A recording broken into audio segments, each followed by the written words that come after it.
North country club में। Club के तहखाने में शराब के रैक रखे हुए थे, लेकिन उनमें से ज़्यादातर खाली थे। कुछ महंगी शराबें धूल के भी निशान के बिना अच्छी तरह से देखभाल करके रखी हुई थी। तहखाना साफ सुथरा था और बहुत ही शांत भी, और बार के शोर से पूरी तरह से अलग था। अंधेरे में लयबद्ध रूप से टिप टिप की आवाज़ आ रही थी। वाइन सेलर के सेंटर में एक गोल मेज़ रखी हुई थी। मेज़ का आधा हिस्सा खोखला था और उस पर एक दुबली पतली लड़की बंधी हुई थी, और वो एक प्राचीन सामंती रिचुअल के बीच में थी। उसकी कलाई पर कट के निशान थे और उसकी नसों से खून टपकने की आवाज़ आ रही थी। खून ज़मीन पर टपक रहा था, एक स्ट्रेंज डायग्राम में, और नक्काशी पायदानों में एक सर्कल बना रहा था। जैसे जैसे खून की मात्रा बढ़ती गई, भयानक डायग्राम से इविल प्रेजेंस स्ट्रॉन्ग होती गई। ये तेज़ी से अवनी के शरीर में घुस गया और उसके बॉडी कॉम्पोजिशन को मॉडिफाई करने लगा। दर्द से पीड़ित होने के कारण उसका मुंह थोड़ा खुला हुआ था, और ये साफ था कि उसके नुकीले दांत लंबे समय से बढ़ रहे थे। जब एक इंसान धीमी गति से खून खोता था तो उसके 40% से ज़्यादा खून खोने के बाद उसे खतरा होगा।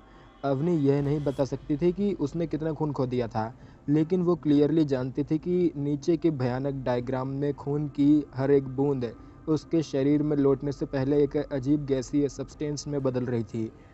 शायद उसका खून खराब हो गया था। किसी भी तरह दर्द असहनीय था, जैसे वो तेज़ाब में डूबी हुई हो। आसपास पूरी तरह से अंधेरा था। खून की ड्रिप ड्रिप और उसकी हाँफने की आवाज़ ही बची थी। समय बहुत ही लंबा लग रहा था, और उसने महसूस किया कि उसे उसकी मौत के इंतज़ार में एक अंधेरे कोने में छोड़ दिया गया है। ठक ठक ठक। तभी वाइन सेलर में कदमों की आवाज़ गूंजने लगी। अवनी को थोड़ा होश आया। उसके दिल में घृणा का एक संकेत उठने लगा। वो जानती थी कि वो व्यक्ति कौन था। ये वैम्पायर होना चाहिए, नकुल। वो उसे अपनी तरह ही बनाने का प्लान बना रहा था, ताकि उसे पता चल सके कि वैम्पायर की उम्र कितनी लंबी होती थी। सबसे इम्पोर्टेंट बात, वे अपने यंग लुक को हमेशा के लिए बनाए रख सकते थे। अगर वो कुछ इस तरह से बदल गई तो वो एक सेकंड भी ज़्यादा नहीं जीना चाहती थी। अवनी? एक आदमी की जानी पहचानी आवाज़ उसके कानों में पड़ी। अवनी चौंक गई और उसका दिल फिर खुशी से झूम उठा। मैं मैं यहाँ हूँ। आदर्श, क्या ये तुम हो? अवनी ने कमज़ोर रूप से पूछा। हाँ, ये मैं ही हूँ। आदर्श दौड़कर अवनी के पास गया। जब उसने देखा कि अवनी का खून बह रहा है, तो उसने जल्दी से उसकी रस्सी को खोल दिया और उसके घावों का इलाज किया। फ़ॉर्च्यूनेटली वो उसके खून को फिर से भरने के लिए कुछ ब्लड सीरम साथ लाया था। जब उसने देखा कि अवनी का पीला चेहरा धीरे-धीरे नॉर्मल हो रहा है, तो उसने राहत की सांस ली। छुटकी ने चतुराई से सुझाव दिया था कि पुलिस स्टेशन में वैम्पायर नकुल को मारने जाने की कोशिश करने के बजाय उसे क्लब की तलाशी लेनी चाहिए। जैसा कि उन्होंने सोचा था, अवनी को यहाँ कैद कर लिया गया था। आदर्श ने शैडो एलिमेंट को जगाया था, इसलिए वो ब्लैक मैजिक के स्ट्रॉन्ग प्रेजेंस के प्रति काफ़ी सेंसिटिव था। ये पता लगाने के बाद कि क्लब के नीचे एक वाइन सेलर है, उसने यहाँ अपना रास्ता बनाया। किसी भी तरह वो अवनी को ढूंढने में कामयाब रहा। अगर वो वैम्पायर द्वारा मार डाली गई होती तो वो गहरी आत्मनिंदा में डूब जाता। मैं तुम्हें पहले यहाँ से बाहर निकालता हूँ। वो वैम्पायर वापस आता ही होगा। आदर्श ने कमज़ोर लड़की को अपनी बाहों में उठा लिया। नकुल द्वारा किडनैप किए जाने के बाद अवनी को यहाँ लाया गया था। लकीली रिचुअल केवल एक बार में किसी के खून को इन्फेक्ट और मॉडिफाई नहीं कर सकता था, जिससे आदर्श और छुटकी को उसे बचाने के लिए काफ़ी समय मिल गया था। थैंक थैंक यू आदर्श। अवनी की आंखों से आंसू बहने ही वाले थे। मजबूत लड़की ने आखिरकार अपनी वीक साइड का खुलासा किया था। उसने अपना सिर आदर्श के कंधे पर रख लिया, जिसे वो केवल आधे महीने से ही जानती थी। मैं एक हंटर हूँ और ये मेरी जिम्मेदारी है कि मैं तुम्हें बचाऊं, आदर्श ने ईमानदारी से जवाब दिया। आदर्श एग्जिट की ओर जाते हुए काफ़ी अलर्ट रहा। छुटकी ने जिस तरह से उस जगह को डिस्क्राइब किया था, उसके अनुसार ऐसा लग रहा था कि एक ही परिवार के वैम्पायर आपस में बातचीत कर सकते थे। इसलिए एक मौका था कि बाकी वैम्पायर्स भी आसपास हों। अगर वो उनमें से किसी से भी टकरा गया तो उसके लिए उस जगह को छोड़ना कठिन होगा।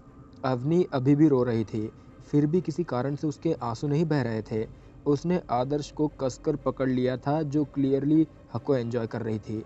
जब उसने आदर्श की उग्र मर्दाना ऑरा को महसूस किया तो उसके ठंडे शरीर ने सबकॉन्शियसली खुद को उसके करीब खींच लिया। उसने आदर्श के बहुत करीब होने की हिम्मत नहीं की क्योंकि वो उसे परेशान करने से डरती थी। आखिरकार वो केवल दया से उसकी प्रोटेक्शन कर रहा था, लेकिन जब कोई लड़का किसी लड़की की मदद करने के लिए तैयार था, जब वो बेहद ही हेल्पलेस फील कर रही थी, तो बस एक छोटा-सा काम एक आशीर्वाद के रूप में देखा जाता था। जब से वैम्पायर ने उसकी ज़िंदगी में कदम रखा था, तब से वो बस इस आदमी के साथ बिताए कुछ महीने ही शांति से रह पाई थी। भले ही ये पूछने के लिए थोड़ा ज़्यादा था और समय बहुत ही कम। किसी कारण से अवनी को आदर्श को किस करने का आग्रह महसूस हुआ। उसके शरीर को ठंड महसूस हो रही थी हड्डियों तक, और वो आदर्श के शरीर की गर्मी को क्लियरली महसूस कर सकती थी, खासकर उसके कंधों, गर्दन और चेहरे से जो उसके सबसे करीब थे। भले ही वो थका हुआ महसूस कर रही थी, वो चुपके से करीब चली गई और उसका पहला विचार केवल उसके मुंह को करीब रखना था ताकि वो उसे एक किस दे सके। हालाँकि जब उसने आदर्श की गर्दन से घातक ज़हर के समान तेज़ गंध ली, तो एक तीव्र इच्छा ने उसके शरीर को अचानक ही करंट लगा दिया। न केवल वो चाहती थी कि आदर्श उसे कसकर गले लगाए, उसे एक किस देने के लिए वो और अधिक अंतरंग बातचीत करना चाहती थी और उसका उबलता मर्दाना खून पीना चाहती थी। मुलायम होठों की एक जोड़ी आदर्श की गर्दन पर दब गई। आदर्श जो क्लब से बाहर अपना रास्ता बना रहा था, कँपकँपी के रूप में उसने महसूस किया कि उसकी गर्दन की नसों में कुछ चल रहा है। आदर्श ने सबकॉन्शियसली खुद को फायर से कवर कर लिया, उस चीज़ को जलाने के लिए जो उसे नुकसान पहुंचा रही थी। हालांकि जब उसने मुड़कर अवनी के अट्रैक्टिव चेहरे को देखा तो रोज़ फ्लेम्स जो पहले से ही उसकी कमर तक चढ़ गई थी, अचानक ही रुक गई। आदर्श ने अवनी को देखा और उसके पास बोलने के लिए शब्द नहीं बचे थे। वो महसूस कर सकता था कि उसके शरीर से खून निकल रहा है।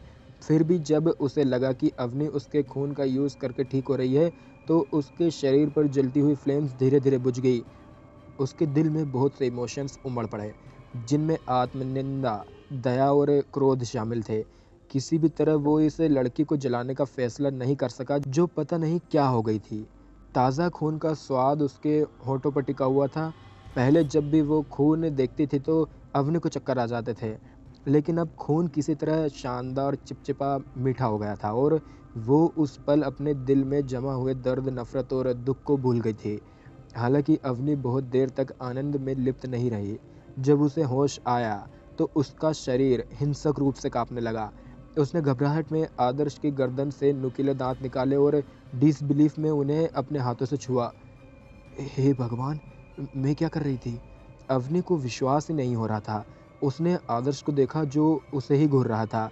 वो उसकी आँखों के किसी भी इमोशन को नहीं पहचान सकी। फिर भी वे जितनी ज़्यादा इमोशनलेस लग रही थी, अवनी को उतना ही ज़्यादा लगा कि वे आँखें टकटकी लगाकर उसमें छेद कर रही थी। उसे पता नहीं था कि उसका सामना कैसे करना है। अवनी अपने पैरों पर खड़े होने के लिए संघर्ष करते हुए आदर्श के गले से छूट गई। वो कुछ कदम पीछे चली गई, जैसे उसके शरीर के भीतर एक बड़ा दुःख उमड़ पड़ा हो। आमतौर पर वो अब तक आँसू बहा चुकी होती, क्योंकि उसने कभी नहीं सोचा था कि वो उस व्यक्ति को चोट पहुँचाएगी जो उसकी मदद कर रहा था। लेकिन आँसू की एक बूँद भी नहीं निकली। ये बहुत ही नकली होगा अगर वो बस अपना चेहरा अपने हाथों में ले ले और रोए।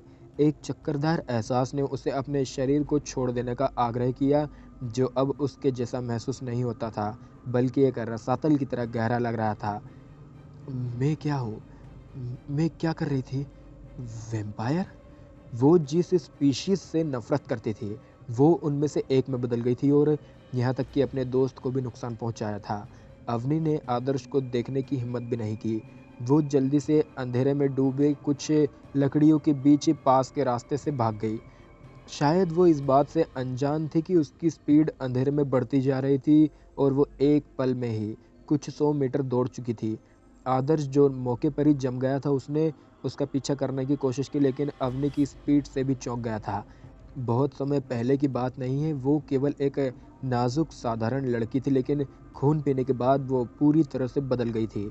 उसकी पुतलियों का रंग, नुकीले दाँत, उसके पीले चेहरे पर अट्रैक्टिव लाल होंठ, उसका रूप नहीं बदला, फिर भी उसका फिगर एक रहस्यमयी धुंध और एक पूरी तरह से अलग काले स्वभाव में डूबा हुआ था। दूर भागते हुए उसकी पीठ को देखते हुए और उसके निराशाजनक रोने को सुनकर आदर्श ने उसके दिल में दुख की लहर महसूस की। उसे वैम्पायर के प्रति इतनी घृणा थी कि उसने उसे आदमी से खंजर से लड़ने की भी कोशिश की थी, लेकिन अब वो खुद उनमें से एक हो गई थी। आदर्श शायद वो अनुभव कर रहा था और उसकी निराशा की कल्पना भी नहीं कर सकता था। आदर्श, क्या बात है? छुटकी उसके बगल में दिखाई दी। हमें अभी भी बहुत देर हो चुकी है, आदर्श ने कहा। उसने छुटकी को देखा और बेबसी से अपना सिर हिला दिया। छुटकी को तुरंत ही एहसास हुआ कि क्या हुआ था। जब उसने आदर्श की गर्दन पर दांतों के निशान और उसके पीले चेहरे को देखा। अब हमें क्या करना चाहिए? लगता है वैम्पायर ने कुछ नोटिस किया है, हमने उसका ट्रैक खोज दिया है, छुटकी ने पूछा। मैं भी काफ़ी थक गया हूँ, चलो वापस चलते हैं, आदर्श ने कहा। अवनी ने उसका बहुत सा खून पी लिया था, जिससे आदर्श बहुत ही थका हुआ और हल्का महसूस कर रहा था। अब वैम्पायर का पीछे करना और उसका शिकार करना ठीक नहीं था। ठीक होने के बाद वो तय करेगा कि उसे क्या करना है। आदर्श की राय में केवल एक चीज़ जो वो कर सकता था वो थी वैम्पायर्स का सफाया करना। बाकियों के लिए वो बाद में इसकी चिंता करेगा। अपार्टमेंट में लौटने के बाद आदर्श ऊपर की ओर मुंह करके सोफे पर लेट गया।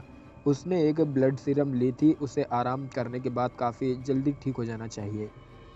आदर्श, तुमने अवनी को जाने क्यों दिया? आहन चिंता से कमरे में आगे पीछे घूम रहा था। मैं उसे पकड़ नहीं सका, आदर्श ने कहा। पकड़ नहीं सके? आहन हैरान रह गया। वो बहुत ही तेज थी।